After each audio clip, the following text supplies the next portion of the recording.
লুৰিণজ্যোতি গগৈ অখিল গগৈৰ বন্ধু নে শত্ৰু আচলতে বেয়া লগা হৈছে মানে এইটো এটা জাতীয় দুৰ্ভাগ্য মানে এতিয়া তেওঁ সুধিছোঁ যে ক্লজ 6 হয় অসম চুক্তি 40 বছৰ যিহেতু আজি এটা দিন এই দিনটোতে আমি বহিবলৈ পাইছোঁ কি হ'বগৈ আচলতে কি পৰ্যায়ত মানে কি দেখিছে আপুনি এই গোটেই ৰাজনৈতিক বৃত্তটোৰ আপুনি ভিতৰত আছে অসম চুক্তি ৰূপায়ণ মন্ত্ৰী মুখ্যমন্ত্ৰী সকলোৱে এইটো শিবিৰৰ পৰা থকা আমি সকলো কৈ থাকোঁ যে আমি অধিকাৰ আজৰি আনিব লাগে বুলি আমি ৰাজপথলৈ ওলাই গৈছিলোঁ তেখেতসকলেই নেতৃত্ব দিছিল তাৰপিছতো এই অৱস্থাই হৈ আছে এতিয়াও কি কিবা আশা নহয় চব যি হৈ আছে এইটো অত্যন্ত স্বাগতম জনাইছোঁ সকলোকে এইটো তেওঁলোকে গম পাইছে আজি আমি কাৰ লগত কথা পাতিম আৰু কোনখিনি কথা পাতিম বিষয়বস্তু কি সেয়াও নিশ্চয় আপোনালোকে কিছু অনুমান কৰিব পাৰিছে আজিৰ দিনটো এটা ঐতিহাসিক দিন অসম আন্দোলনৰ ফচল অসম চুক্তিৰ আজি 40 বছৰ সম্পূৰ্ণ হৈছে কেইঘণ্টামানৰ পিছত হ'ব 40টা বছৰ এই অসম চুক্তি অসম আন্দোলন বিদেশী এই ধৰণৰ বিষয়সমূহক লৈ যোৱা 40 বা 45 বছৰে অসমত যি ধৰণৰ এটা পৰিৱেশৰ সৃষ্টি হৈছে বা হৈ আছে সেয়া সকলোৰে জ্ঞাত ইয়াৰ ফলতেই বহু নেতাৰ জন্ম হৈছে ইয়াৰ ফলতেই কোনোবা মুখ্যমন্ত্ৰী হৈছে কোনোবা মন্ত্ৰী হৈছে ইয়াৰ ফলতেই কোনোবা বেলেগ বেলেগ দিশত প্ৰতিষ্ঠা লাভ কৰিছে কিন্তু মূল যিটো সমস্যা সেই সমস্যা হৈয়ে ৰৈ গৈ আছে বৰঞ্চ ভোটৰ ওপৰত দানহ পৰা দি অতিৰিক্তভাৱে বিদেশী সমস্যাৰ ক্ষেত্ৰত অসমক কোঙা কৰাৰ যেন ক'ৰবাত ব্লু প্ৰিণ্ট চলি আছে আহিছে অন্যান্য বিভিন্ন ধৰণৰ খবৰ খাতিবিলাকো আহি আছে গতিকে এনে প্ৰেক্ষাপটত অসমীয়া জাতীয়তাবাদ জটিল সন্ধিক্ষণত সোমাই পৰিছে হঠাৎ যোৱা দুদিন ধৰি এটা খবৰে সংবাদ আৰু সামাজিক মাধ্যম তোলপাৰ লগাইছে কা আন্দোলনৰ প্ৰেক্ষাপটত সদৌ অসম ছাত্ৰ সন্থাৰ বুকুত জন্ম লাভ কৰা আঞ্চলিক দল অসম জাতীয় পৰিষদৰ নেতৃবৰ্গই ৰাহুল গান্ধীক সাক্ষাৎ কৰিলে নতুন দিল্লী কংগ্ৰেছৰ নেতা লোকসভাৰ বিৰোধী দলপতি ৰাহুল গান্ধীক সাক্ষাৎ কৰি তেখেতসকলে কিছু দাবী উত্থাপন কৰিলে যে সংসদত বা সদনত সেইখিনি সজোৰে উত্থাপিত কৰিব লাগে দেশৰ মূল বিৰোধী দলটোৱে যিহেতু চৰকাৰে সেই কামখিনি কৰা নাই তাৰপিছতেই ক্ৰিয়া প্ৰতিক্ৰিয়া ৰাজ্যত কিয় কংগ্ৰেছ নেতাক সাক্ষাৎ কৰিব অসম জাতীয় পৰিষদে ৰাহুল গান্ধীক কিয় সাক্ষাৎ কৰিব লগা হ'ল আৰু সেই গোটেই প্ৰেক্ষাপটতেই আজি আমাৰ অতিথি অসম জাতীয় পৰিষদৰ সভাপতি লুৰিণজ্যোতি গগৈ স্বাগতম আমি বহুবাৰ বহিছোঁ আগতে আৰু এইবাৰো বৰ্তমান আপোনাক লৈ ব্যাপক চৰ্চা আপুনি নহয় আপোনাৰ দল আপোনালোকৰ নেতৃবৰ্গ আপোনাৰ সাধাৰণ সম্পাদক উপসভাপতি বা আপোনালোকৰ সকলো বিষয়বস্তুক লৈ আজি উত্তৰ দিব লাগিব ৰাইজে জানিব বিচাৰিব মোৰ প্ৰথম প্ৰশ্নটো কিয় ৰাহুল গান্ধীক সাক্ষাৎ কৰিব লগা হ'ল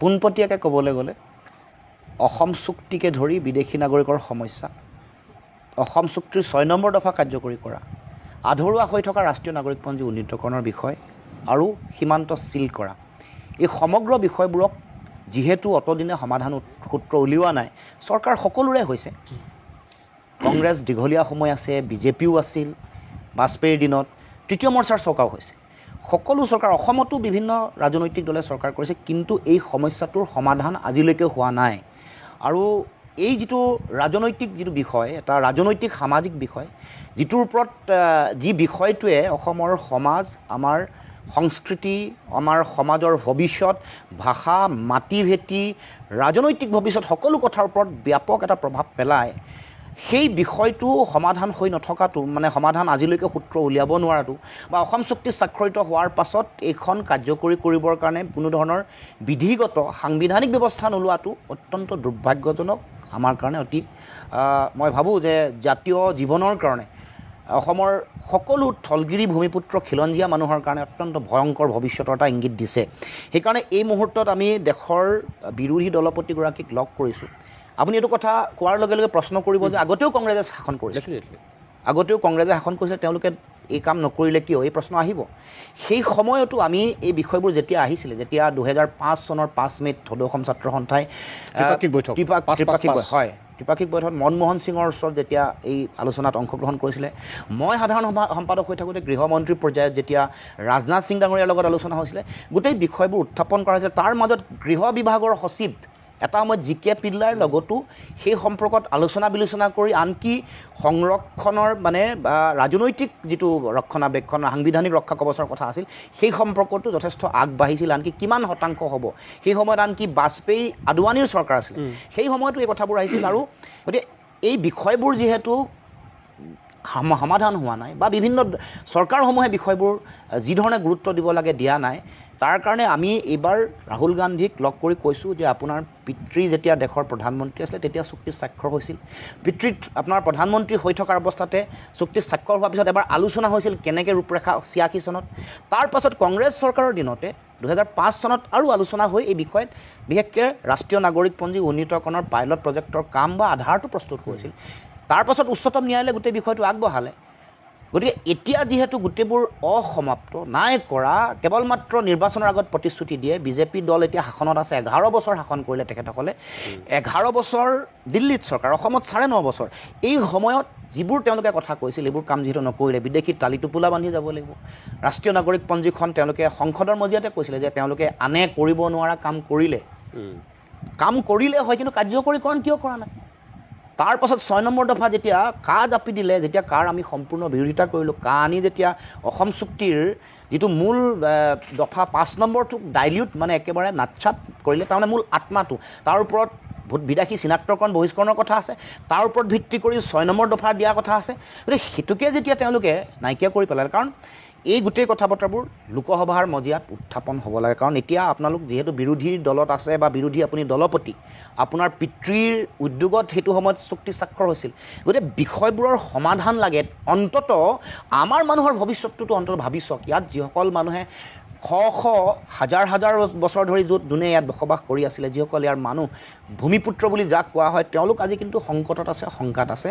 গতিকে তেওঁলোকক আশ্বস্ত কৰিব লাগে, তেওঁলোকক অধিকাৰ দিব লাগে। সেইকাৰণে আপুনি বিৰোধী দলপতি হিচাপে এই ভূমিকা পালন কৰিব লাগে বুলি আমি দাবী উত্থাপন কৰি তেখেতৰ ওচৰলৈ গৈছিলোঁ। মই তেখেতে কি ক'লে বাৰু সেইখিনিলৈ মই আহিম কেনেকুৱা, কিন্তু কথাটো হ'ল যে যাব কিয়, প্ৰশ্নবিলাক হৈ আছে যে কংগ্ৰেছৰ গোটেই অথন্তৰৰ মূল, কংগ্ৰেছক লৈ পেলাই গোটেই অসম আন্দোলনৰ 855 জন শ্বহীদৰ সেই যিটো ত্যাগ, তাৰ গোটেই কাৰণ অথন্তৰৰ মূল কংগ্ৰেছে সাপ হৈ খুটিব এতিয়া, বেজ হৈ আকৌ জাৰিব নেকি, এই ধৰণৰ কথাবিলাক ওলাই আছে। আৰু ক'ৰবাত কোনো ক্ষেত্ৰত ওলাইছে যে অসম জাতীয় পৰিষদৰ নেতৃত্বই এই কথাবিলাক জাষ্ট ক'ব লাগে কাৰণে কৈছে। হিডেন এজেণ্ডাটো বেলেগ। হিডেন এজেণ্ডা হৈছে যে নিজৰ যিসকল নেতা গৈছে অহা নিৰ্বাচনত তেওঁলোকৰ আসনসমূহ নিষ্কণ্টক কৰা। এই কথাটো আপুনি কেনেকৈ ধৰিব? নহয়, সেইটোতো এটা মানুহৰ ভ্ৰান্তি। মানুহে এটা কৰা বা সমাজ জীৱনত বা বেলেগ বেলেগ সংবাদ মাধ্যমত কৰা চৰ্চা বা আলোচনা ভাৱনা এটা।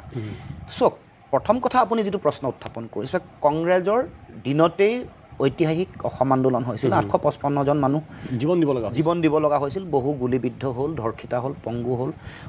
তাৰ অলপ দিনৰ কাৰণে জনতা দলৰ চৰকাৰো সেই সময়ত আছিল, যেতিয়া প্ৰথম শ্বহীদ হৈছে, প্ৰথমগৰাকী শ্বহীদ খৰ্গেশ্বৰ তালুকদাৰ। তেতিয়া কংগ্ৰেছৰ চৰকাৰ নাছিল, অলপ সময়ৰ কাৰণে বেলেগ দলৰ, কিন্তু মূল বেছি সময় কংগ্ৰেছৰ শাসনত আছিল।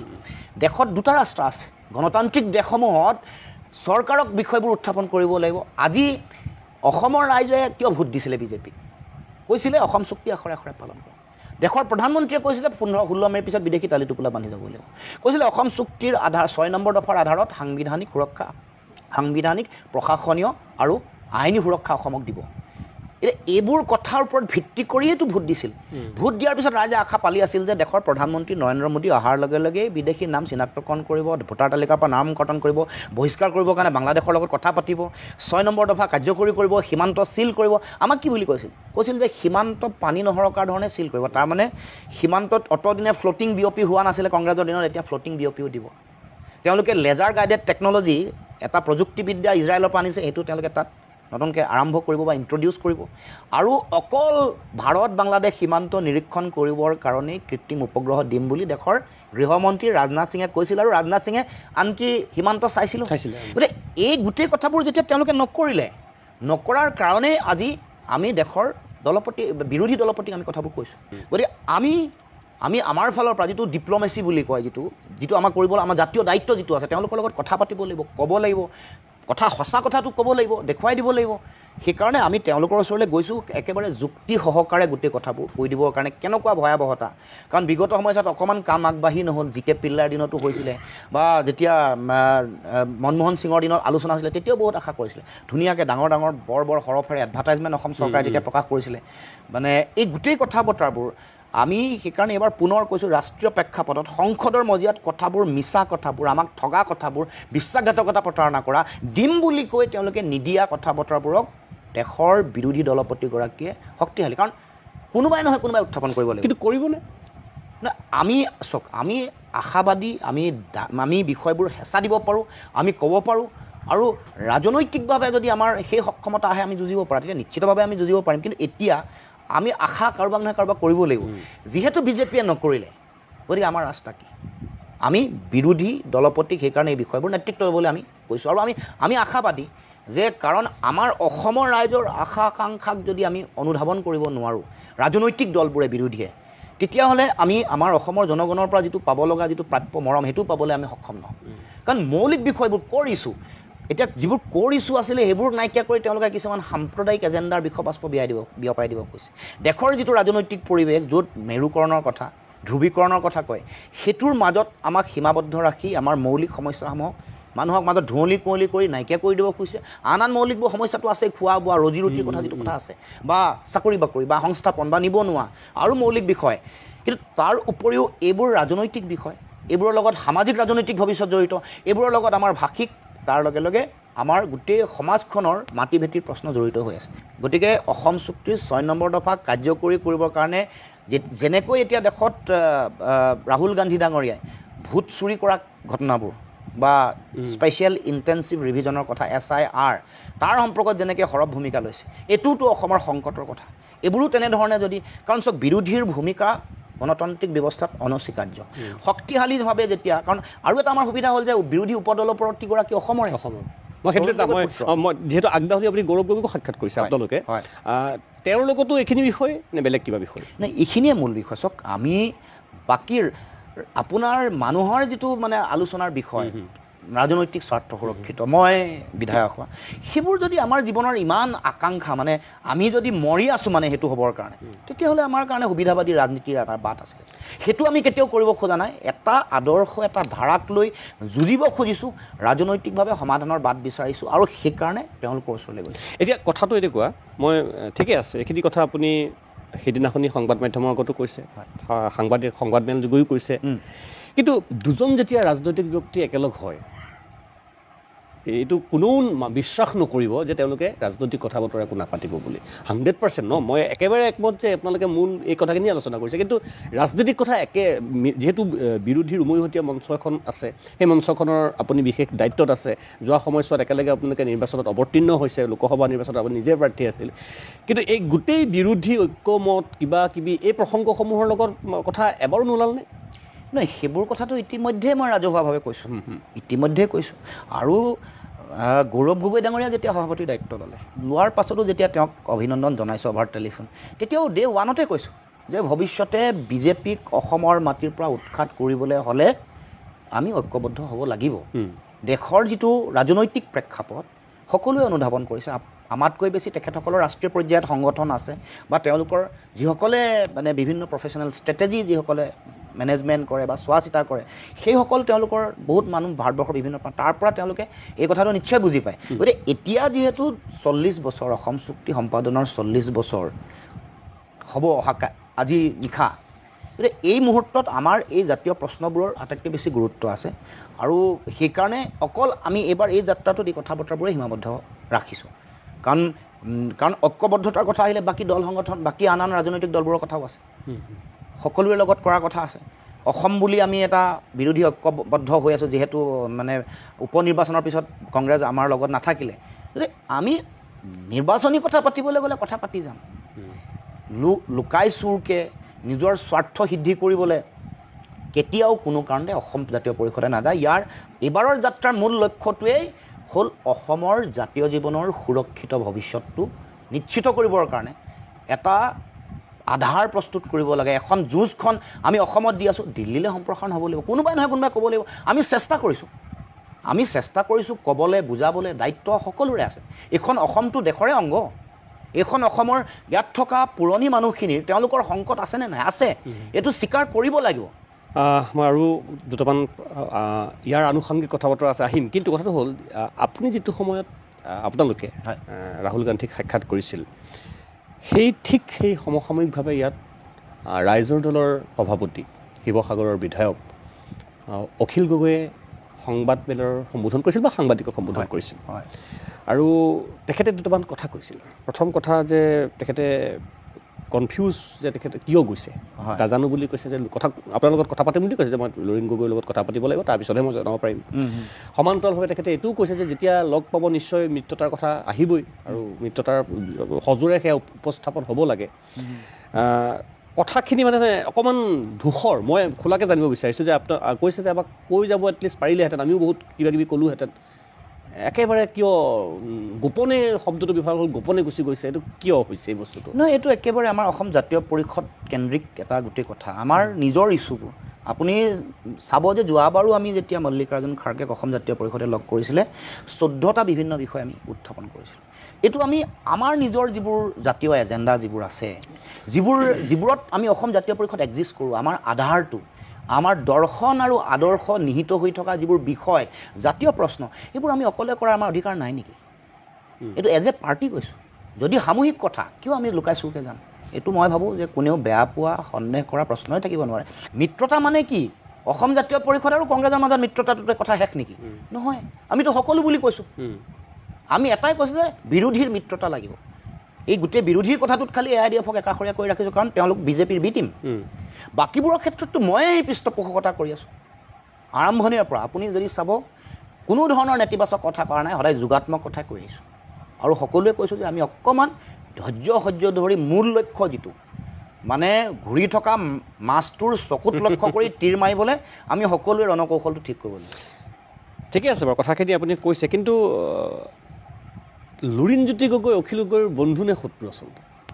নহয়, আমিতো সকলোৰে বন্ধু। চক অখিল গগৈ বুলি নহয়, বিৰোধী ৰাজনৈতিক শক্তিসমূহৰ আমি সকলোৰে মানে বন্ধু। কাৰণ শত্ৰু হৈ থাকিলে, কাৰণ আখৈ তেওঁলোকে পাব। আমি সকলো বন্ধু হোৱাটো প্ৰয়োজন। এই সংকটৰ সময়ত আমি সকলোৱে বন্ধুত্বৰে এইখন যুঁজ পাৰ হ'ব লাগিব আৰু ভালকৈ যুঁজিব লাগিব।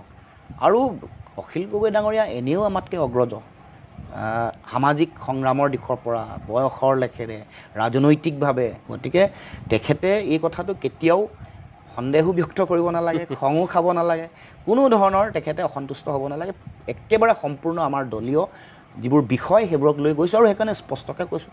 আৰু কোনো কথাত যে চাওক, আমি যুঁজি আছোঁ বিজেপিক উৎখাত কৰিবৰ কাৰণে। গতিকে এই সময়ত আমি কেতিয়াও কনফিউজিং কথা বা ক্ষতি হ'ব পৰা কোনো ধৰণৰ বিৰোধীক, মানে কোনো ধৰণৰ নেতিবাচক প্ৰভাৱ পেলাব পৰা ধৰণৰ কোনো কথাতে কেতিয়াও অসম জাতীয় পৰিষদ জড়িত নহয়।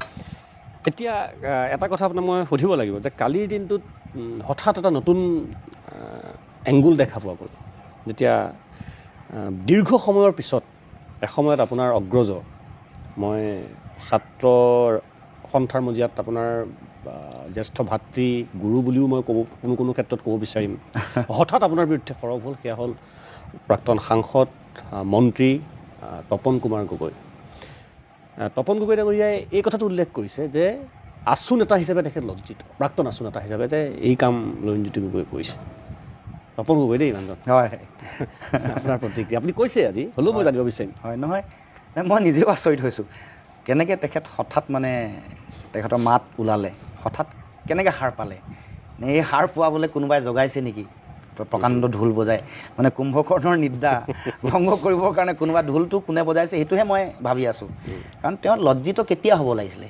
যেতিয়া 5গৰাকীকৈ যুৱকক যেতিয়া গুলীয়াই হত্যা কৰি দিয়া হৈছিলে, যেতিয়া নাগৰিকত্ব সংশোধনী আইন, অৰ্থাৎ আমি যাক কা বুলি কওঁ, সেইখন জাপি দিওঁতে অসম আন্দোলনৰ ফচল, অসম চুক্তিৰ আত্মা 5 নম্বৰ দফাটো যেতিয়া হত্যা কৰি পেলালে, হত্যা মানে অসম চুক্তিখনক হত্যা মানে আপোনাৰ 855জন শ্বহীদৰ আত্মাক দ্বিতীয়বাৰৰ বাবে হত্যা। এই হত্যাৰ সময়ত, আত্মাৰ হত্যাৰ সময়ত তেওঁ যেতিয়া লজ্জিত নাই হোৱা, মইতো আচৰিত পাইছোঁ। 5 বছৰ তেওঁ সুযোগ পাইছিলে, তো এবাৰ অসম চুক্তিৰ এটা দফা সম্পৰ্কত তেওঁ এটা বক্তব্য ৰাখিলে নেকি? মোক কওকচোন।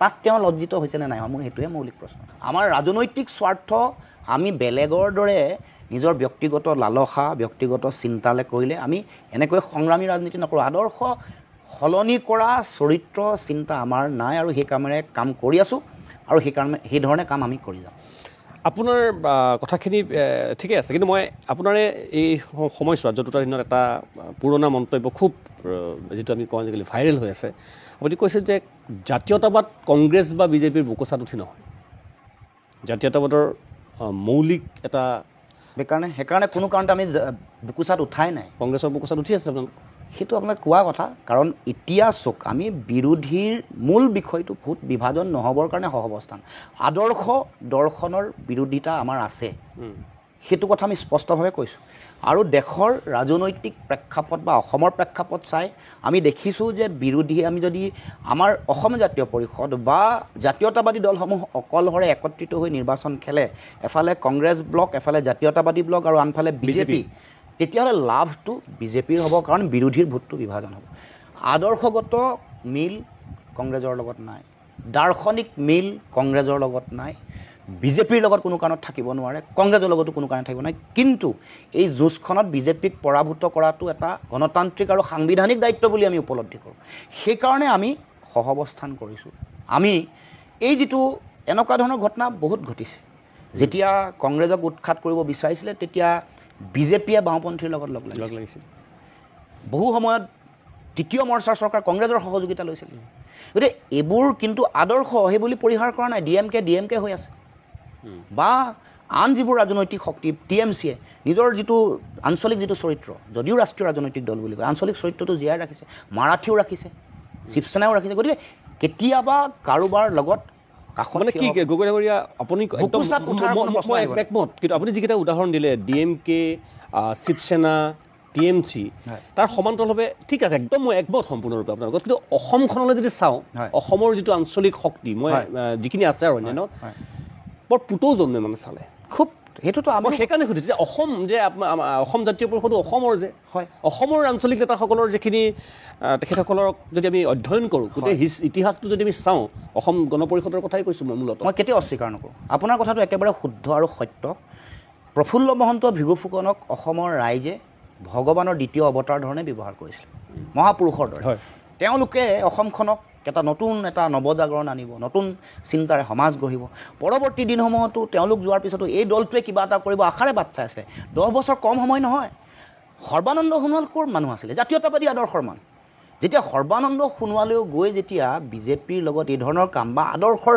একেবাৰে ওলোটা কথা এটাত যেতিয়া নিজৰ মুখ্যমন্ত্ৰীত্বটো তেওঁলোকে কৰিলে আনকি আজি চক যিগৰাকী মুখ্যমন্ত্ৰীয়ে বহু কথা কৈ আছে তেওঁতো সদৌ গুৱাহাটী ছাত্ৰ সন্থাৰ সাধাৰণ সম্পাদক আছিলে তেওঁ সেই সময়তে ইমান কম বয়সতে নিজৰ ন্যস্ত ব্যক্তিগত স্বাৰ্থৰ কাৰণে হিতেশ্বৰ শইকীয়াৰ লগত তেতিয়া সেই সময়ত হাত মিলাইছিল গতিকে আমাৰ নেতাসমূহৰ বিড়ম্বনা এইটোৱেই যে নিজৰ স্বাৰ্থৰ কাৰণে এতিয়া আমি গৈছোঁ জাতীয় প্ৰশ্নত আমাৰ মূল কথাটো হ'ল জাতীয় বিষয়সমূহে লৈ গৈছোঁ আমি নিজৰ ব্যক্তিগত স্বাৰ্থ সিদ্ধি কৰিবলৈ কেতিয়াও যোৱা নাই এখেতসকলৰ গোটেই কথা বতৰাবোৰৰ কাৰণে আজি সমগ্ৰ ধাৰাটোৱে এতিয়া আপুনি কোৱা নিচিনাকৈ বহুদা বিভক্ত সমগ্ৰ ধাৰাটোৱে এতিয়া আপোনাৰ বিশ্বাস কৰিব নোৱাৰা ন বিশ্বাসহীনতাৰ মাজত কেতিয়া কেনেকৈ বিশ্বাস কৰিম এই যিটো দেখি আহিলোঁ নাই সেইটো মই নিজে গ্ৰহণ কৰিছোঁ আপোনাৰ যিটো সন্দেহ মোৰ কথা মই সাধাৰণ মানুহৰ কথাটোকে কৈছোঁ সাধাৰণ মানুহে মোকো প্ৰশ্ন কৰিব এতিয়া সামাজিক মাধ্যমত আপোনাক বহুত ভাল পোৱা মানুহবিলাকেও মত ব্যক্ত কৰিছে যে মই আপোনাৰ পৰা এইটো আশা কৰা নাছিলোঁ কথা এটা কৈছোঁ মই নাই নিশ্চয় সেই শংকাটো আছে নিশ্চয় কৰিব পাৰে যিসকলে শংকা কৰিছে তেওঁলোকক কৈছোঁ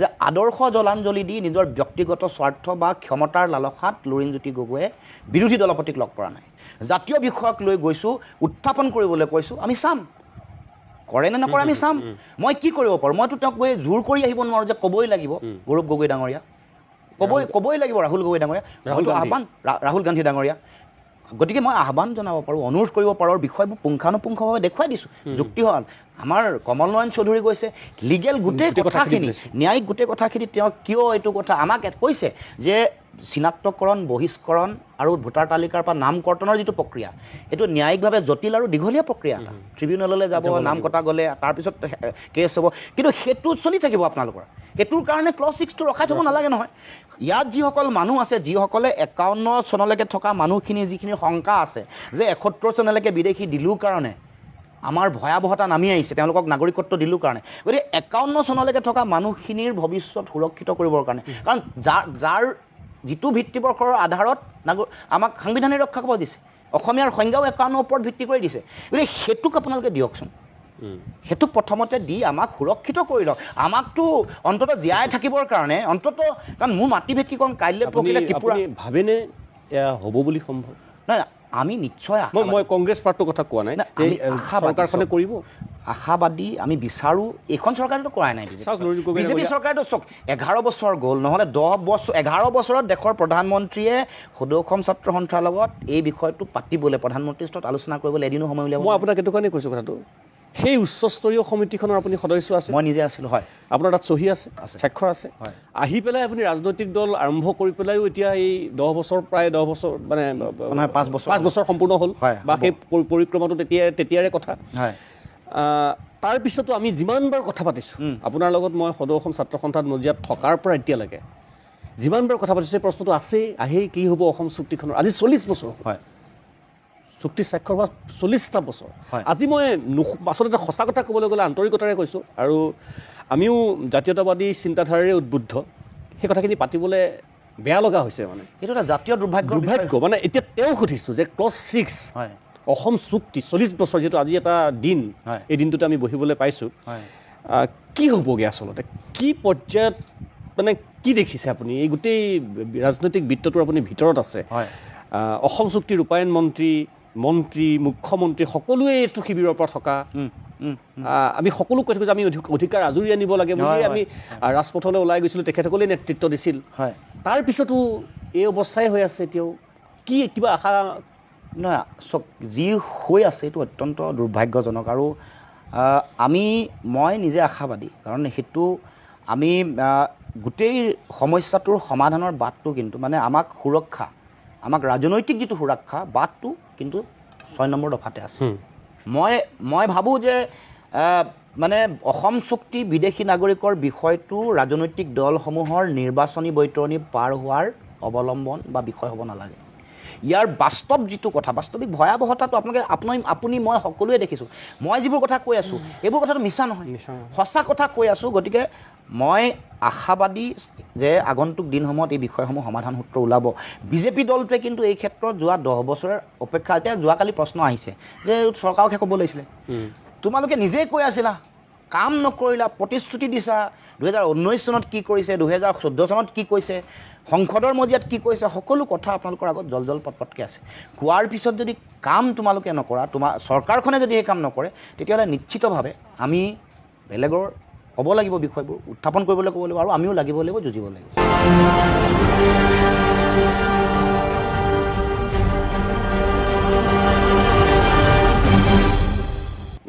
গগৈ ডাঙৰীয়া, আমি ক্লজ 6ৰ কথা পাতি আছিলোঁ, অসম চুক্তিৰ কথা পাতি আছিলোঁ। যিখিনিতো পাব লাগিছিল সেইখিনিতো নাপালোৱেই, যিখিনি হ'ব লাগিছিল সেইখিনিতো নহ'লেই। ভোটৰ ওপৰত দানৱ পৰাধিক CA আহিল, আকৌ এই উচ্ছেদ মিয়া এইবিলাক চলি থকাৰ মাজতেই অতি কৌশলেৰে হিন্দু বাংলাদেশীৰ বিৰুদ্ধে যিখিনি গোচৰ আছিল, সেই গোচৰবিলাক নাইকিয়া কৰা হ'ল, বা নাইকিয়া কৰাৰ এটা সুন্দৰ কুচকাৱাজ চলি আছে। মানে আগ্ৰাসনটো কি পৰ্যায়ত কেনেকৈ হৈছে, কাৰ পৃষ্ঠপোষকতাত হৈছে, সেয়া কোনো নুবুজাকৈ থকা নাই। এফালে আপোনালোকে কৈ আছে যে আমি সমাধান হ'ব লাগে, আমি বস্তুখিনি খিলঞ্জীয়া সুৰক্ষিত হ'ব লাগে, আমাক সেই ৰক্ষা কৱচ দিব লাগে, আৰু আনফালে দিবলগীয়াখিনিয়ে কামবিলাক, এই বস্তুবিলাক এনেধৰণে আগবঢ়াই লৈ গৈ আছে। এই যিটো সুমেৰু আৰু কুমেৰু সদৃশ পৰিৱেশ, তাত পণবন্দী আমি হৈ আছোঁ, সাধাৰণ মানুহখিনি হৈ আছে, অসমৰ জনতা হৈ আছে। কি হ'বগৈ পাৰে, কেনেকৈ পৰিত্ৰাণ পাব?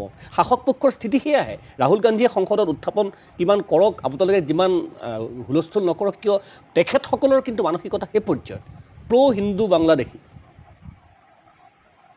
আমাৰ কথাটো হ'ল যে এই গোটেই কামটো, বিষয়টোৰ লগত কেন্দ্ৰীয় চৰকাৰৰ গৃহ বিভাগ বা গৃহ মন্ত্ৰণালয় জড়িত, নডেল মিনিষ্ট্ৰী, এইটো লিখা আছে।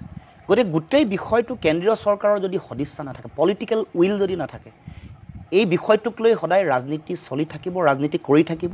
অসমৰ সমাজ আৰু জাতীয় জীৱন আমি বিপন্ন এটা জাতিসত্তালৈ আমি দিনে দিনে আগবাঢ়ি গৈ থাকিম। গতিকে এই কথাটোৰ যিটো মানে গভীৰতা উপলব্ধি কৰিব লগা যিটো দায়িত্ব, সেইটো নিশ্চয় পালন কৰিব লাগিব। দেশৰ সংবিধান ৰক্ষা কৰা মানে ইয়াত থকা কাৰণ এইটো কোনে নাজানে অসমৰ যিটো প্ৰব্ৰজনৰ ইতিহাস অনুপ্ৰৱেশৰ ইতিহাস এইটোতো সকলোৱে জানে স্বাধীনতাৰ আগৰ পৰা হৈ আছে স্বাধীনতাৰ পিছত হৈছে আপুনি ক'বৰ দৰে সংগ্ৰামৰ উত্থান ৭৯ৰ পৰা ৮৫লৈকে বা গোটেই কথা বতৰাবোৰৰ গোটেই সংগ্ৰামখন পিছৰ পৰৱৰ্তী পৰ্যায়ত হৈছে যদিও এইটো এটা ধাৰাবাহিকভাৱে চলি থকা কথা এইটো সত্য আৰু ৭১ৰ যেতিয়া বাংলাদেশ সৃষ্টি হ'ল তাৰ পিছত কিমান ইয়ালৈ মানুহ আহিছে বা তাৰ আগতো বহুত আহিছিল এই যিটো গোটেই ভয়াৱহ প্ৰতিচ্ছবিটো হৃদয়ংগম কৰিব লাগিব উপলব্ধি কৰিব লাগিব কাৰণ চাওক যেনেধৰণে বেলেগ এখন ৰাজ্যত পাকিস্তান হৈ গ'ল পাকিস্তানৰ কাষত থকা যিবোৰ ৰাজ্য আছিলে তাত বিদেশী নাগৰিক অহা কথাবোৰ হয় ছেটেল হৈছে নহয় কম সংখ্যা হ'লেও আজিলৈকে নাগৰিকত্ব দিয়া নাই ৰাজস্থানত ১০,০০০ পাৰ্চিক নাগৰিকত্ব দিবলৈ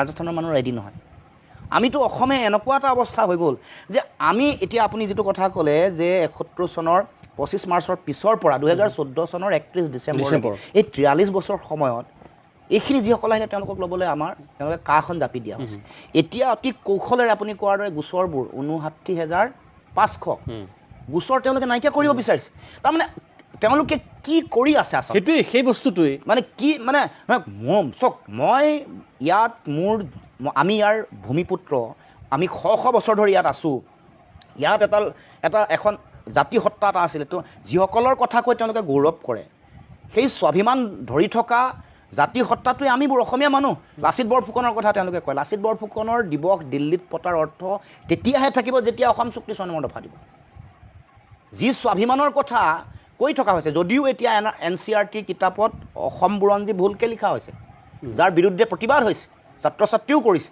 আমাৰো প্ৰতিবাদ আছে কিন্তু আমি এই যে সমগ্ৰ দেশৰ স্বাভিমান ৰক্ষা কৰা বিদেশীৰ আগ্ৰাসন ৰোধ কৰা কেৱল মাত্ৰ সমগ্ৰ দেশৰ এটাহে অঞ্চল আছিলে উত্তৰ পূৰ্বাঞ্চল য'ত নেকি মানে আগ্ৰাসন কৰিব পৰা নাছিলে মোগলে বা বিদেশী সেই কথাটোৰোতো মান আৰু স্বাভিমানটো ৰাখিব লাগে এইটো দায়িত্ব আজি নাগালেণ্ড মিজোৰাম তেওঁলোক কিবা কিবি সাংবিধানিক বিধি ব্যৱস্থাৰে তেওঁলোক সুৰক্ষিত হৈ গ'ল বাকী থাকিলোঁ আমি অসমখনটো আৰু সৰ্বকালৰ কাৰণে বিদেশী চৰণীয়া ভূমি কৰি ৰাখিব আৰু ৰাজনীতি তাক লৈ কৰিব এইটো কোনো কাৰণ সেইটোৱেতো হৈ আছে এতিয়া মই সেইটো এই গোটেই কথাটোৰ দুৰ্বলতাৰ মূল কাৰণ কি আমাৰ নিজৰ নেতা অসমৰ নেতা আমাৰ নেতাসকল কাৰণ তেওঁলোকেতো দিল্লীলৈও গৈছে সাংসদ এতিয়া গুৰুত্বপূৰ্ণ মন্ত্ৰী সৰ্বানন্দ সোণোৱাল নহয় জানো তেওঁ অথচ তেওঁলোকৰ ফলত বিদেশীৰ পক্ষতে আছে এটা সময়ত বীৰেন বৈশ্যৰ কথা যদি আপুনি কয় তীখা মন্ত্ৰী তেতিয়াতো তৃতীয় মৰ্চাৰ চৰকাৰ আছিল কংগ্ৰেছে ন ডাউট তেতিয়া কংগ্ৰেছৰ সমৰ্থন লৈ চৰকাৰ কৰিছে মন্ত্ৰী হৈছে সেই বীৰেন্দ্ৰ প্ৰসাদ বৈশ্যই কাৰ বিৰুদ্ধে বহুত ডাঙৰ কথা কোৱাৰ পিছত ভোট দিলে ভোট দিলে গতিকে এই যিটো আমাৰ নেতাসকলৰ নিজৰ ব্যক্তি স্বাৰ্থ সিদ্ধি কৰা নিজৰ ক্ষমতাৰ লালসাৰ আকাংক্ষা পূৰণ কৰাৰ যিটো চিন্তা অসমৰ মুখ্যমন্ত্ৰীগৰাকীও বৰ্তমান এতিয়া কেৱল মাত্ৰ ক্ষমতা লাগে আগৰগৰাকীও একেই গতিকে আমাৰ নিজৰ বেলেগ কোনো নহয় অসমৰ মাজৰ পৰা যোৱা নেতাসকলে কথাটো শুদ্ধ ৰূপত প্ৰতিনিধিত্ব কৰিব পৰা নাই প্ৰেজেণ্ট কৰিব পৰা নাই বা যুঁজিব পৰা নাই এটা সময়ততো ক'ব পৰা হৈছিলে লোকপ্ৰিয় গোপীনাথ বৰদলৈ নাই আমি আৰু নিদিওঁ মাতি নিদিওঁ সেই সাহস থকা এই শক্তি থকা নেতা আমাৰ ইয়াৰ পৰা ওলাইছে আমি বহুত তেওঁলোকক কিবা কিবি দিলোঁ অসমৰ ৰাইজে কিন্তু তেওঁলোকে আমাক একো দিয়া নাই গতিকে চাওক অসমতেই এই গোটেই সংগ্ৰামখনৰ নেতৃত্ব যুঁজা মানুহ ইয়াতে ওলাব লাগিব আমিতো যুঁজি থাকিব লাগিব আমি আজিয়ে যদি আত্মসমৰ্পণ যেনেকৈ তেওঁলোকে কৰিছে আন মানুহেও যদি আত্মসমৰ্পণ কৰা আৰম্ভ কৰি দিয়ে তেতিয়াহ'লে নাথাকিব যুঁজা মানুহ কোনোবা নহয় কোনোবা ৰবীশ কুমাৰৰ দৰে মই কৈছোঁ যুঁজি থাকিব লাগিব আশাৰ বন্তি জ্বলি থাকিব লাগিব যুঁজি থাকিব লাগিব আহিব এদিন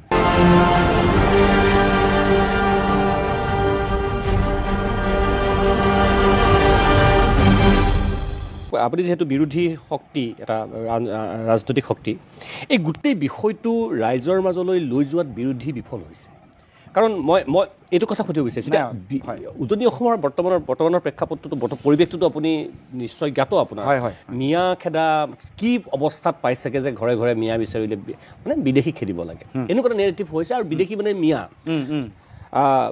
বিদেশী মিয়া হওক কোনোবা হিন্দু হওক কোনোবা কিবা হওক বিদেশী সদায় বাহিৰত থাকিব লাগিব কিন্তু এই যিটো কোনে কৰিছে আৰু এইটো মই ওলোটাই ক'ব নালাগে কাৰ সৃষ্ট নেৰেটিভ সেই গোটেই বিষয়বস্তুটো তাতকৈ যদি এই যিটো আমাৰ মূল সমস্যা এই ক্লজ 6ৰ এই গোটেই বাৰ্তাখিনি যদি ৰাইজৰ মাজত যদি সিপালেহেঁতেন তেতিয়া হয়তো ৰাইজে সিদ্ধান্ত ল'লেহেঁতেন কিন্তু ক'ৰবাত বিৰোধী ৰাজনৈতিক শিবিৰ ব্যাপকভাৱে এই বিষয়খিনি মানুহৰ মাজলৈ লৈ যোৱাত ব্যৰ্থ হৈছে নেকি, যাৰ সুৰুঙালৈ ন্যস্ত স্বাৰ্থ জড়িত মহলে এই ধৰণৰ সস্তীয়া নিৰ্বাচন কেন্দ্ৰিক বিভেদকামী শক্তিসমূহক কৌশলেৰে প্ৰশ্ৰয় দি আগবঢ়াই লৈ গৈছে? নাই, আপুনি কোৱা কথাটো মানে সত্য, কাৰণ যিমান কৰিব লাগিছিলে বিৰোধীয়ে সিমান হয়তো কৰিব পৰা নাই। আমি কৈ আছোঁ বা যুঁজি আছোঁ, যিটো কিন্তু যি ধৰণে মানুহৰ মাজলৈ, অকল বিৰোধীৰে দায়িত্বও নহয়, মই ভাবোঁ যে জাতীয় জনগোষ্ঠীয় দল সংগঠন, কাৰণ এইখন আমাৰে অসম, আনকি আমাৰ যিসকল বুদ্ধিজীৱী আছে, সাংবাদ গোষ্ঠীৰ যিসকল বৰেণ্য যিসকল ব্যক্তি আছে, সকলোৱে এই সংগ্ৰামখনত মানে, কাৰণ নিজৰ সংগ্ৰাম এখন, ইয়াত কোনো দল নাই, ইয়াত কোনো কংগ্ৰেছ, বিজেপি, এজিপি, জাতীয় পৰিষদ, গণ পৰিষদ কথা নাই। এয়া অসমৰ মাটি, আমাৰ অধিকাৰ, আমাৰ ভূমি, আমি ইয়াৰ হকদাৰ আছিলোঁ, ক্ষমতা আমাৰ আছিলে, কোনোবাই কাঢ়ি লৈ যাবলৈ ওলাইছে আৰু আমি নুযুঁজিম। আৰু বেলেগৰ এই মানে এখন নিজৰ ক্ষমতা ৰক্ষাৰ এখন যুঁজ এখনত এটা অভিকেন্দ্ৰৰ পৰাই চাবি পকাই থাকিব আৰু বেলেগে নাচি থাকিব, কঁকালত ধৰিবলৈ ক'লে কঁকালত, মূৰত ধৰিবলৈ ক'লে মূৰত, হাউলি নাচিবলৈ ক'লে হাউলি, এইখন চলি থাকিব। এইটো কেতিয়াও উচিত নহয়। ইয়াৰ এটা সামূহিক দায়িত্ব আছে। আমি বিৰোধী দল কিছু পৰিমাণে নিশ্চয় বিফল হৈছে, এইটো অস্বীকাৰ কৰিলে ভুল হ'ব, কিন্তু আমাৰ সকলোৰে দায়িত্ব আছে, সকলো জাতীয় জনগোষ্ঠীয় দল সংগঠন মানুহ, কাৰণ এই কথাটো যেতিয়ালৈকে মানুহৰ মাজলৈ লৈ নাযায়, কাৰণ কমন মানুহে ডিচিশ্যন ল'ব, যুঁজখনো তেওঁলোকৰ যোগেদিয়ে হ'ব লাগিব। গণতন্ত্ৰত যুঁজখন যিদিনাখন মানুহে বুজি পাব এইটো আমাৰ বিষয়, 6 নম্বৰ দফা যদি তোমালোকে নিদিয়া ভোট আমুকে পাব, বা আগতে এইটো কৰিলা এবাৰ তোমালোকে নোপোৱা, চালোঁ 14 চালোঁ, 16 চালোঁ, 19 চালোঁ, 21 চালোঁ, এইবাৰ যুদ্ধং দেহি। এই কথাটো কমন মানুহে যেতিয়া এই ভয়টো, ৰাজনৈতিক ভয়টো যেতিয়া গণতান্ত্ৰিক ব্যৱস্থাত আনিব পৰা যাব, তাৰ কাৰণে কিন্তু সঁচাকৈ আপুনি ঠিকেই কৈছে, বিৰোধীৰ ভূমিকা, আন যিবোৰ দল সংগঠন বা মানুহৰ ভূমিকা বহুত বেছি গুৰুত্বপূৰ্ণ। 6 জনজাতিকৰণৰ কথাটো অসম চুক্তি 6 নম্বৰ দফাত আছে। সেইটোকে ক'বলৈ গ'ল যে যিকেইটা মানে আমি ক'ত লাগিব লাগিছিল, মই কাকো প্ৰতি মই দোষাৰোপ কৰিবলৈ যোৱা নাই, কিন্তু মূল প্ৰসংগসমূহ আমি ক'ৰবাত চেৰাই গৈছোঁ নেকি, বা আমি জ্ঞাতসাৰে বা অজ্ঞাতসাৰে যিখিনি বস্তুত আমি নজৰ দিব লাগিছিল, 6 জনগোষ্ঠীৰ জনজাতিকৰণ, চাহ শ্ৰমিকৰ মজুৰি বৃদ্ধি, কথা এটা কৈছোঁ, যিখিনি বিজেপিৰ মূল এজেণ্ডা আছিল, 6 জনগোষ্ঠীৰ জনজাতিকৰণটো কি পৰ্যায়ত কেনেকৈ ঘূৰাই কি কৰিছে এইটো ভগৱানে জানে। কেন্দ্ৰীয় মন্ত্ৰীয়ে সংসদৰ মজিয়াতে ক'লে যে আমি পাব লগা প্ৰতিবেদনেই পোৱা নাই। গতিকে এই বিষয়সমূহ লৈ আকৌ নিৰ্বাচন আহি আছে, 6 জনগোষ্ঠী মানে মূল সমস্যাসমূহ ক'ৰবাত থাকি যাব, নিৰ্বাচন আহিব, হিন্দু মুছলমান হ'ব, মিয়া কিবা বেলেগ খেদা আন্দোলন হ'ব, শৰাইঘাটৰ শেষ যুদ্ধ হ'ব, কিবা হ'ব, আজমল মুখ্যমন্ত্ৰী হ'ব, এই ধৰণৰ মাজতে আমি থাকি যাম। চ' সেইটোৱে আটাইতকৈ দুৰ্ভাগ্যজনক পৰিৱেশ। আৰু মানে মই ভাবোঁ যে এটা মানে আমাৰ যিটো দায়িত্ব আছে, আমি সকলোৱে মিলি এই দায়িত্বটো পালন কৰিব নোৱাৰাৰ কাৰণে আজি 40 বছৰ পিছত, অসম চুক্তি সম্পাদনৰ 40 বছৰ পিছতো আপুনি মই আকৌ বহি বিষয়টো আলোচনা কৰিব লগা হৈছে। আৰু মুখ্যমন্ত্ৰীয়ে বা যিসকল দায়িত্বত আছে তেওঁলোকেও এই যিটো ষড়যন্ত্ৰ কৰি আছে তাৰো পৰ্দা ভেদ কৰিব পৰা নাই, বা আমাৰ নিজৰ যিটো মানে নিজৰ ব্যক্তি স্বাৰ্থৰ কাৰণে বহুতে মানে নিজে MLA হ'বৰ কাৰণে, নিজে এটা টিকেটৰ কাৰণে জাতীয় প্ৰশ্নটো কেনেকৈ পিঠি দিয়ে। আপুনি এইবোৰ যে উদাহৰণ অলপ আগত আমি কথা পাতিছিলোঁ, নাম মই এতিয়া ল'ব খোজা নাই, সকলোৱে কেনেকৈ MLA হয়, কেনেকৈ টিকেট এটা বিচাৰি আনিব পাৰে, তাত সকলো নেতাৰ চিন্তাবোৰ সীমা শেষ হৈ গৈছে। আৰু সেইকাৰণে আজি এই পৰিৱেশটো আজিও জীয়াই আছে, আজিও আপুনি মই আজি কথা পাতিব লগা হোৱাটো 4টা দশকৰ পিছত অতি দুৰ্ভাগ্যজনক। আজি এই ক্ষণত অতি ক্ষমা বিচাৰি বীৰ শ্বহীদসকলক কৈছোঁ যে আপোনালোকৰ যিটো মহান ত্যাগ, সেই ত্যাগৰ ওপৰত ভিত্তি কৰি বহু নেতা হ'ল, আৰু সকলো নেতাই মূল যিটো দায়িত্ব, যিটো স্বাভিমানী যিটো দায়িত্ব আছিলে, জাতীয় দায়িত্ব, সেই দায়িত্বক পিঠি দিলে বা বিশ্বাসঘাতকতা প্ৰতাৰণা কৰিলে। গতিকে তেখেতসকলৰ প্ৰতি, বীৰ শ্বহীদসকলৰ প্ৰতি এই ক্ষণত সশ্ৰদ্ধ প্ৰণিপাত জনাইছোঁ, কিন্তু অত্যন্ত দুখ, খং, ক্ষোভ আৰু ক্ষমাৰে ক'ব খুজিছোঁ যে এই জাতীয় বিষয়টোক যিসকল নেতা সেই সংগ্ৰামৰ মাজেৰে, সেই শ্বহীদসকলৰ ৰক্তৰে ৰঞ্জিত ইতিহাস গৰকি গৈ দিছপুৰত সোমালে, তেওঁলোকৰ বেয়া ভূমিকা, দুৰ্বল ভূমিকা, স্বাৰ্থন্বেষী ভূমিকাৰ কাৰণে আজিও এই গোটেই বিষয়টো আজিও জীয়াই আছে। আজিও আমি এটা যিটো ভয়াৱহতা, এইটো বাঢ়ি গভীৰতা অধিক বেছি গভীৰ হৈ গ'ল। এই আপুনি ক'বৰ দৰে 43 বছৰ বিদেশী পূজা আহি গ'ল, আৰু সমস্যা বাঢ়িছে, জটিলতা বাঢ়িছে, মানে জনবিস্ফোৰণ হৈছে, আৰু আন বহু কথাই এনেকুৱা এটা ভয়াৱহ পৰিৱেশৰ মাজলৈ ঠেলি দিছে। তাৰ পৰা উদ্ধাৰ পাবৰ কাৰণে আমাৰ হাতত এতিয়া একমাত্ৰ অস্ত্ৰ, মানে আগন্তুক দিনসমূহত এই বিজেপি দলে আমাক যিটো কৰিলে তাৰ পৰা পৰিত্ৰাণ পাবৰ কাৰণে ৰাইজে কিন্তু সিদ্ধান্ত ল'ব লাগিব। আপুনি যিদৰে দুখেৰে কৈছে, ময়ো দুখেৰে কওঁ অৰুণজ্যোতি গগৈ ডাঙৰীয়া, যে মানুহে এতিয়া আমাৰ কথা এই ক্ষেত্ৰখিনি যি আমাৰ সদাশয় দৰ্শকসকলে চাই আছে, চাই পেলাই কোনে কিমান বিশ্বাস কৰিব মোৰ তাত সন্দেহ আছে কিন্তু মানুহে ভাবিব যে এইবিলাক টিভিৰ আগত কোৱা কথা আপোনাৰ সমসাময়িক নেতৃত্ব আছুৰ আপোনাৰ অগ্ৰজ কি ধৰণে ভাষণ দিছিলে আপোনাৰ একেখন মঞ্চত আৰু এতিয়া কি হৈ আছে সেয়া ৰাইজে দেখিছে নহয় গতিকে কিয়নো লুৰিণজ্যোতিক বিশ্বাস কৰিব মোক নিশ্চয় জনগণে সেইটো সন্দেহ সেইটো শংকা অবিশ্বাসৰ তেওঁলোকৰ পৰিৱেশ নিশ্চয় থাকিব সেইকাৰণে মই ৰাইজক কৈছোঁ যে মই মোৰ কামক চাওক মই আপোনালোকক দিয়া যিবোৰ কথা সেইবোৰত আপোনালোকে চাওক আৱেগিক হৈ মোৰ প্ৰতি মৰম আৰু ভালপোৱা দিব নালাগে মই মোৰ যিটো কাম বা মোৰ যিটো মই আপোনালোকক আপুনি অসম আন্দোলন মই মাজতে অকণমান ইণ্টাৰেক্ট কৰিছোঁ অসম আন্দোলনৰ প্ৰফুল্ল মহন্তৰ ভিগু ফুকনৰ কথা কৈছে কিন্তু কা আন্দোলনৰ সময়ত কিন্তু মই সমান নহ'লেও যথেষ্টখিনি মৰম অসমৰ ৰাইজে আপোনাকো কৰিছে কিন্তু নিশ্চয় বহুত মৰম কৰিছে আপোনাৰ সেইকাৰণে কোনো বয়স নিৰ্বিশেষে হয় সেই মৰমৰ প্ৰতি মই দায়বদ্ধ সদায় সেইকাৰণে আমি আমাৰ আদৰ্শক সেইকাৰণে কোনো কাৰণতে জলাঞ্জলি নিদিওঁ যুঁজিম বুলি আজি বহুতে মোৰ কালি বহু মানুহৰ কথা দেখিছোঁ তেওঁ অকল বিধায়ক হ'বৰ কাৰণে সেই সপোন আৰু হাবিয়াস সেই স্থূল সপোন আৰু হাবিয়াস তেওঁলোকৰ সেইটো জীৱনৰ কাম্য আজি কংগ্ৰেছত যদি কিবা কাৰণে টিকেট কাটিছে কাইলৈ বিজেপিলৈ গৈছে কোনোবা যদি লগত কোনোবা আছে লেমটো হৈ পিছত গৈ বিজেপিত টিকেটটো বিচাৰিছে তেওঁলোকৰ কথা বতৰাবোৰ শুনি মোৰ হাঁহি উঠিছে যে তেওঁলোকৰ কাৰণে সেইটো হ'ব পাৰে মই এটা লক্ষ্য স্থিৰ কৰি নিজকে সুধিছোঁ যে মই এই পথেৰে যাম যিমান প্ৰত্যাহ্বান নহওক লাগিলে যুঁজ দিব পৰা যিটো শক্তি আৰু সামৰ্থ্য আছে মেক্স যিমান সৰ্বোচ্চ তালৈকে যুঁজিম তাৰ পাছত জনগণে তাৰপিছত নিজে উপলব্ধি কৰিব মই মোৰ কথা ৰাখিছোঁনে নাই ৰখা কাৰণ আপুনি কোৱা কথাটো সঁচা যে প্ৰফুল্ল আৰু ভিগুৱে কাম কৰিলে সৰ্বানন্দ সোণোৱালীয়ে কাম কৰিলে লুৰিণে কিয় নকৰিব ডেফিনেটলি দীপাংকৰ নাথে কৰিছে এইবোৰ নাম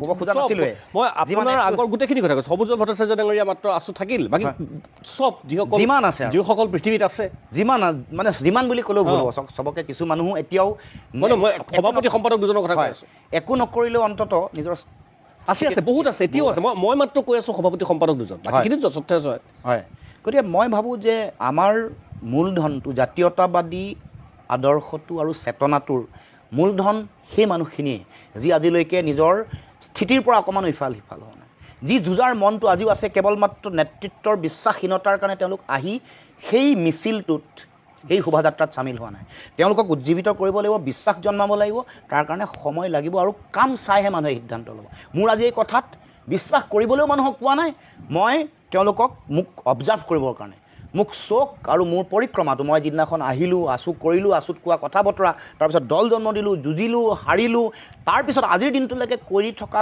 কাম আৰু কথাৰ মাজত ক'ৰবাত যদি পাৰ্থক্য আছে তেতিয়াহ'লে নিশ্চয় ৰাইজে বুজি পাব যে মই ভণ্ডামি কৰিছোঁ ভণ্ডামি কৰা নাই নকৰোঁ কাৰণ ইয়াৰ লগত মানে গোটেই সংগ্ৰামখনৰ লগত নিজৰ জীৱনৰ আত্মপ্ৰতিষ্ঠাৰ প্ৰশ্ন অহা নাই ইয়াত অসমৰ মানুহৰ কাৰণে যুঁজৰ প্ৰশ্নটোহে মৌলিক বিষয় হিচাপে আমি গণ্য কৰি কাম কাজ কৰিছোঁ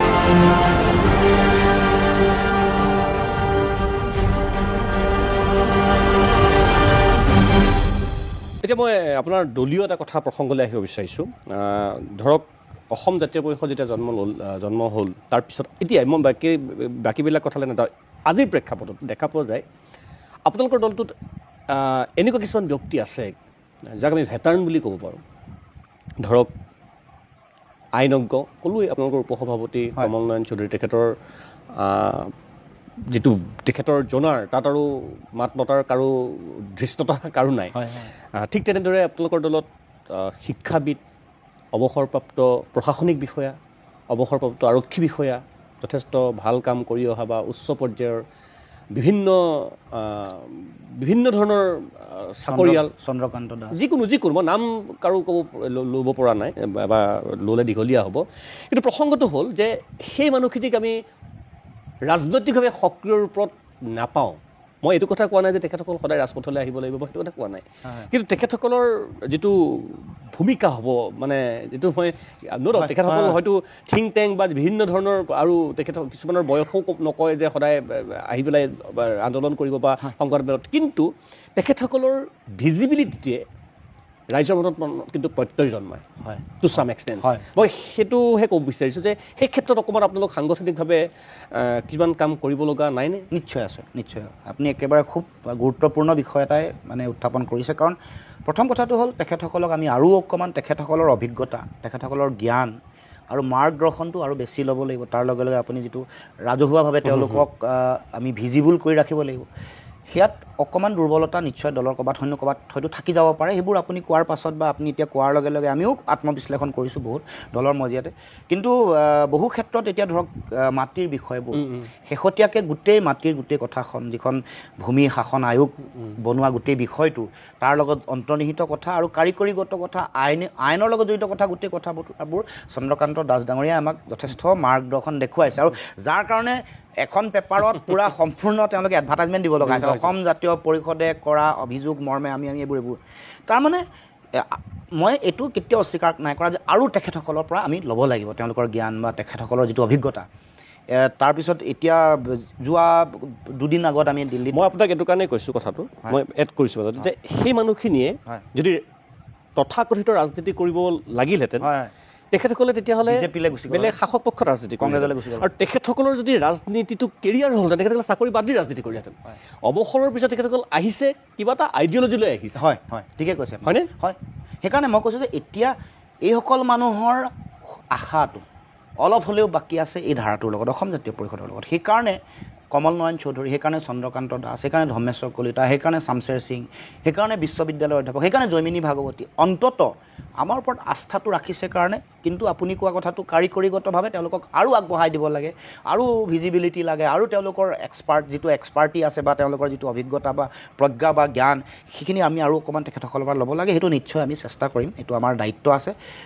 মই ক'ব খোজা কথাটো যে দুদিন আগত যেতিয়া কমল নয়ন চৌধুৰীক আমি লৈ গৈছোঁ দিল্লীলৈ, তেখেতে নাগৰিকত্ব আইন সম্পৰ্কীয় কথা বা 6 নম্বৰ দফাটো কাৰ্যকৰী কৰিবলৈ লগা যিবোৰ সাংবিধানিক যিটো চেলেঞ্জ আছে এইবোৰ কেনেকৈ অভাৰকাম কৰিব পাৰি ধুনীয়াকৈ প্ৰেজেণ্টেশ্যন কৰিছে। সেইটো আমিও নিজে এটা দলৰ আমাৰ এগৰাকী উপসভাপতিৰ যিটো মানে প্ৰজ্ঞা বা যিটো তেওঁৰ দখল সেইটো আমি নিজেও গৌৰৱ অনুভৱ কৰিছোঁ। সেই কথা বতৰা বা এতিয়া বহুত আইনী যুঁজত তেওঁ সহায় কৰে। এতিয়া কয়লাৰ যিটো ৰেড হল মাইনিং সম্পৰ্কে যিবোৰ কথা সেইবোৰ দিল্লীৰ লগত আমি কেনেকৈ নেশ্যনেল গ্ৰীণ ট্ৰিবিউনেলত আমি কেনেকৈ কেছ কৰিব পাৰোঁ সেই সম্পৰ্কত তেওঁ বহুত সহায় কৰিছে। বিভিন্ন মানুহ এনেকুৱা হোৱা অন্যায় তেওঁ বিনা পইচাত কৰি দিছে। আমাৰ দলৰ ফালৰ পৰা বহুত মানুহ আহে অন্যায়ৰ সন্মুখীন হোৱা বহু কথা যিবোৰ মানে এই কথা বতৰাবোৰ আমি আৰু অকণমান সম্প্ৰসাৰণ কৰিব লাগিব ব্যাপকভাৱে। মানে মই এইটো কথা কৈছোঁ যে আপোনালোকক তেখেতসকলৰ সেই সদিচ্ছাটো আছে কাৰণে আহিছে, কিন্তু সেই বস্তুখিনি মানুহে জানিব লাগিব যে এই মানুহখিনি আছে। এই মানুহখিনিয়ে গাইড মানে আপুনি যিটো শব্দ ব্যৱহাৰ কৰিছে মাৰ্গদৰ্শন কৰি আছে বা উপদেশ দি আছে। মই সেই কথাটোহে মই এতিয়া অকণমান বেলেগ এটা প্ৰসংগলৈ আহিছোঁ। মোৰ বেছি সময়ো নাই, কথা পাতি থাকিলেতো সময়টো কেনি যায় গম নাপায়। কথাটো হ'ল অসম মানে মই অসম সন্মিলিত মৰ্চা এতিয়া অসমৰ স্বাস্থ্য কেনে এতিয়া? নাই অসম সন্মিলিত মৰ্চাৰ অহা 25 তাৰিখে এখন সভা আমি আয়োজন কৰিছোঁ। অহা 25 তাৰিখে আমি কথা বতৰা পাতি আছোঁ আৰু মাজত বহু কথা বতৰাৰ কাৰণে আমি অসম সন্মিলিত মৰ্চা আমি একলগ হ'ব পৰা নাই। বিভিন্ন পৰিঘটনা গুৱাহাটীত এখন নাগৰিক সভা হ'ল, তাতো জড়িত বিভিন্ন ধৰণে নিজৰ ৰাজনৈতিক কাম কাজতো জড়িত হৈ আছে। গতিকে তাৰ মাজত এটা পৰিৱেশ এটা সৃষ্টি হ'ল উপনিৰ্বাচনৰ সময়ত গোটেই এটা ধুৱলি কুঁৱলী পৰিৱেশটো নাইকিয়া কৰিবৰ কাৰণে আৰু বহু পৰিঘটনা যিবোৰ মই ক'ব খোজা নাই আপোনালোকে দেখি আছে সেই কথা বতৰাবোৰ আমি কেনেকৈ সামৰি সুতৰি আনিব পাৰোঁ। কাৰণ আমাৰ মূল লক্ষ্যটোৱেই বিজেপিক পৰাভূত কৰিব লাগে, উৎখাত কৰিব লাগে। তাৰ কাৰণে আমিও অকণমান এটা জটিল সন্ধিক্ষণত এই যে আপুনি এনেকুৱা এটা ধূসৰ পৰিৱেশ চাৰিওফালে সাম্প্ৰদায়িক এটা পৰিৱেশ সৃষ্টি কৰি এটা এপি চেণ্টাৰৰ পৰা চাৰিওফালে এটা খেলি থকাৰ যিটো কাৰবাৰ তাৰ মাজত আমি অকণমান ভাবি চিন্তি ধৈৰ্যৰে আগবাঢ়িব লগা হৈছে। এতিয়া আৰম্ভ হ'ল যাত্ৰা যেতিয়া মই ভাবোঁ যে একদম আমাৰ মানে নাও চপাব পাৰিম 26 মাৰ্চ বা এপ্ৰিলত নিৰ্বাচনলৈকে। আপুনি উল্লেখ কৰিছে সেইটো কথা, সেইকাৰণে মই আপোনাৰ মুখ্যমন্ত্ৰীক আপুনি এটা প্ৰত্যাহ্বান জনাইছিল আৰু মুখ্যমন্ত্ৰীও কিছু প্ৰত্যাহ্বান জনাইছিল। হঠাৎ মুখ্যমন্ত্ৰীৰ লগত আপোনাৰ কাজিয়াৰ মাত্ৰাটো বেছি হৈছে বাকযুদ্ধটো। নাই এইটো যুক্তিগত আদৰ্শগত, কাৰণ মৌলিক প্ৰশ্নসমূহে উত্থাপন কৰিছোঁ। উচ্ছেদ সম্পৰ্কীয় আগতেও কৈছোঁ সমৰ্থন কৰে নে নকৰে? নাই উচ্ছেদ য'ত বনাঞ্চল অভয়াৰণ্য তাৰপিছত PGR VGR জলাশয় এইবোৰত বেদখল কৰিলে উচ্ছেদ কৰিব লাগে বিধি আইনতে আছে। মই আইন আৰু দেশৰ সংবিধান মানো, মইতো একো নমনাকৈ থকা নাই। কিন্তু তেওঁলোকে কি কৰিছে বিদেশী উচ্ছেদ কৰা বুলি কৈ বিদেশীক আকৌ তেওঁলোকে মাতি দিছে নহয়। বিদেশীক উচ্ছেদ কৰা বুলি কৈ আমাৰ পইচা দিছে নহয়, আপোনাৰ মোৰহে পইচা। এইবোৰতো অসাংবিধানিক কাম কৰিছে, বেআইনী কাম কৰিছে। এই কথাটোতে আমি বিৰোধিতা আছে যে বিদেশী বুলি কৈ উচ্ছেদ কৰিছা, মাতি দিছা, আৰু পইচা দিছা। তুমি এইটো কি কাম কৰিছা? ৰাষ্ট্ৰটো কৰিছে। আমাৰ কথা হ'ল যে আৰু এইটো এটা ৰেগুলাৰ প্ৰচেছ। উচ্ছেদ আগতেও হৈছিল, হয়, য'ত বনাঞ্চল, ৰাষ্ট্ৰীয় অভয়াৰণ্য, PGR, VGR, জলাশয়, জনজাতীয় আৱেষ্টনী, তাত যদি বেদখল কৰে, উচ্ছেদ কৰে, আইন আছে, আৰু আইনে কেনেকৈ উচ্ছেদ কৰিব লাগে আৰু উচ্ছেদ কৰাৰ পিছত কি কৰিব লাগে চকু আছে। সেইটোত আৰু তেওঁ কি ইমান জেলেপি পাক পকাইছে, মই আচৰিত হৈছোঁ। ইমান সাম্প্ৰদায়িকো হ'ব নালাগে। দেশৰ স্বাৰ্থৰ কথা যেতিয়া আছে তুমি উচ্ছেদ কৰা, কিন্তু সেইটো তোমাৰ হেৰি নহয় ন, তুমি নিৰ্বাচনী এজেণ্ডা হিচাপে ব্যৱহাৰ কৰিছা, সাম্প্ৰদায়িকতা ৰাষ্ট্ৰ হিচাপে নিৰ্বাচনী বৈতৰণি পাৰ, সেই কথাৰ যিটো ভয়ংকৰ যিটো প্ৰভাৱ, সুদূৰ প্ৰসাৰী প্ৰভাৱ, দেশৰ সংবিধান চাওক, অবৈধ সন্দেহযুক্ত মানুহ বুলি ক'বলৈ মুখ্যমন্ত্ৰীয়ে এইটোতো কোনে অধিকাৰ দিছে? তুমি ৰক্ষক। সন্দেহযুক্ত শব্দটোৱে মুখ্যমন্ত্ৰীয়ে ব্যৱহাৰ কৰিব নোৱাৰে। যদি সন্দেহযুক্ত, তুমি ইয়াৰ সন্দেহ দূৰীকৰণ কৰাৰ ন্যায়িকভাৱে আইনীভাৱে কৰা কাম তোমাৰ। এইটোৱেতো আইন বিৰোধী কাম কৰিছে, আইন বিৰোধী সংবিধান। সন্দেহযুক্ত যদি অসমৰ মুখ্যমন্ত্ৰীয়ে কয়, আপোনাৰ মোৰ কি থাকিল? সন্দেহযুক্ত হ'লে সন্দেহ মুক্ত কৰাৰ দায়িত্ব তোমাৰ। তুমি চোৱা, সন্দেহযুক্ত বুলি কৈ থাকিবা, তেওঁৰ প্ৰপত্ৰ চোৱা, NRCত নাম আছে নাই, বিধি আছে নহয়। তাৰমানে সন্দেহযুক্ত বুলি মুখ্যমন্ত্ৰী কোৱাটোৱে বেআইনী আৰু অসাংবিধানিক। সেইকাৰণে এই কথা বতৰাবোৰ এগৰাকী মুখ্যমন্ত্ৰী চেন্সিবল মানুহ হোৱা দৰকাৰ। চাওক, দেশৰ সংবিধানখন কিমান লাখ লাখ মানুহৰ ত্যাগ আছে, কিমান স্বাধীনতা সংগ্ৰামৰ যিসকল শ্বহীদ, তেওঁলোকৰ ত্যাগ আছে। মহামানৱ মহাত্মা গান্ধী, আম্বেদকাৰ, মৌলানা আবুল কালাম আজাদ, সকলোৰে ইয়াত ত্যাগ আছে নহয়। সেই ত্যাগটো পাহৰি তেওঁলোকে নিজৰ মতে এটা স্বৈৰতন্ত্ৰ, এটা জংঘলৰাজ বনাই দিব বিচাৰিব। এইটো আইন আৰু সংবিধান তেওঁলোকৰ নিজৰ হাতত ৰাখিব, এইটো কেতিয়াও গ্ৰহণীয় নহয়। আপোনাৰ মোৰ এইখন দেশ, এইখন অসম, এই ভাৰতবৰ্ষ, আপোনাৰ মোৰ সকলোৰে অধিকাৰ আছে। ইয়াৰ যিটো গণতান্ত্ৰিক ঐতিহ্য, যিটো পৰম্পৰা, ইয়াৰ ন্যায়পালিকা, ইয়াৰ গোটেই গণতান্ত্ৰিক ব্যৱস্থা, এইটো ধ্বংস কৰি দিব পৰা অধিকাৰ কাৰো নাই আৰু হ'বলৈ নিদিওঁ আমি। তেওঁ যদি ভাবিছে এই দুদিন এদিন ক্ষমতাত বলিয়ান হৈ তেওঁলোকে ভাবিছে যে সৰ্বকালৰ কাৰণে এইটো কৰিম, নোৱাৰিব। কাৰণ মানুহ, এই গণতান্ত্ৰিক অধিকাৰ বা গণতান্ত্ৰিক ব্যৱস্থাটো সুৰক্ষা কৰিবলৈ যুঁজা মানুহ অসমত আছে আৰু জীয়াই থাকিব। কথাখিনি সঁচাকৈ বা এই ধৰণৰ মানে যিখিনি হ'ব লাগিছিল সেইখিনি হোৱা হ'লে বৰ ভাল আছিল। কিন্তু সেয়াই দুৰ্ভাগ্যবিলাক সেইটোৱেই, ভবা কথাবিলাক ভাবি থাকোঁতেই শেষ হৈ যায়, কাৰ্যকৰী নহয়। আৰু মই আকৌ কৈছোঁ যে ময়ো কিমান বিশ্বাস কৰোঁ কিমান নকৰোঁ সময়, কাৰণ টেঙা আম খাই খাই খাই খাই খাই মানুহ। মই আপোনাক অকণমানো মোৰ বিশ্বাস কৰিবলৈ কেতিয়াও কোৱা নাই, কাৰণ মই এইখিনি কথা সেইকাৰণে কৈছোঁ যে মোৰ কাম, মই আৰম্ভণিৰ পৰা আজিলৈকে কৰি অহা পৰিক্ৰমা সকলোৱে লক্ষ্য কৰক, তাৰপিছতো লক্ষ্য কৰক, মোক সম্পূৰ্ণ নিৰ্মোহ বিশ্লেষণ কৰক, চাওক, আৰু তাৰপিছত যেতিয়া মানুহ আপুনি আশ্বস্ত হ'ব যে হয়, লুৰিণজ্যোতি গগৈ জাতীয় পৰিষদে মানুহক নঠগে, আদৰ্শ পৰিহাৰ নকৰে, যুঁজিব, কিবা কৰিব পাৰিব বা নোৱাৰিব, কিন্তু কজটোক লৈ ফাইট কৰিব, যুঁজিব, আৰু আদৰ্শটো ঠিকে থাকিব, আদৰ্শগত বিচ্যুতি কেতিয়াও নাহে। সেইটোত যে আপুনি আশ্বস্ত হ'লেহে, জনগণ আশ্বস্ত হ'লেহে আমাক মৰম ভাল পোৱা দিয়ক। আমি আৱেগ সৃষ্টি কৰি, তেওঁলোকে যিটো কৈ থাকে, আৱেগ সৃষ্টি কৰি কা আন্দোলন কৰা নাই, যুক্তিপূৰ্ণ কথাত আৱেগ সৃষ্টি কৰি ভোট নিবিচাৰোঁ, যুক্তিৰে। আৱেগ আমাৰ কাৰণে, জাতীয় আৱেগটো আছে, কিন্তু মানুহক মিছাকৈ মানে এটা ভুল স্বাৰ্থৰ কাৰণে, স্বাৰ্থ নেখি আৱেগক এটা অস্ত্ৰ হিচাপে ব্যৱহাৰ কৰি ৰাজনীতি কৰিবলৈ অহা নাই। জনগণৰ ভৱিষ্যতটো সুৰক্ষিত হ'ব নহ'ব চব জনগণে নিৰূপণ কৰিব। গতিকে আমি নিজক বিশ্বাস ৰাখিছোঁ আৰু জনগণক বিশ্বাস ৰাখিছোঁ, সেইকাৰণে আমি যুঁজি আছোঁ। আজি নহয় কাইলৈ আমাৰ যিবোৰ, আপোনাৰ মোৰ যিবোৰ ভাৱনা, আমি আশাবাদী হোৱাটো খুবেই দৰকাৰ। আপুনি বেছি নিৰাশাবাদী হৈ পৰিছে। আমি আশাটো জীয়াই ৰাখিব লাগিব। মানে মই কোৱা নিচিনাকৈ উমি উমি জ্বলি থকা শলিতা মানে শলিতাটোক আমি সকলোৱে তেল দি আমি জীয়াই ৰাখিব লাগিব, আশা, আৰু যুঁজি থাকিব লাগিব। মই শেষত এটা প্ৰশ্ন জানিব বিচাৰিছোঁ, কিমান আপুনি খোলাকৈ ক'ব পাৰে নাজানো। মোৰ হাতত খবৰ আহিছে ঘুনুক ঘানাক কৰি যে অসমৰ কোনোবা বিগ শ্বট, কোনোবা পাৰ্টি হ'ব পাৰে, কোনোবা মন্ত্ৰী বুলি নকওঁ বাৰু, প্ৰাক্তন মন্ত্ৰী হ'ব পাৰে, সাংসদ হ'ব পাৰে, বিধায়কো হ'ব পাৰে, প্ৰাক্তন বিধায়কো হ'ব পাৰে, 2026 নিৰ্বাচনৰ আগতে অসম জাতীয় পৰিষদত যোগদান কৰিব। চৰ্চা চলি আছে,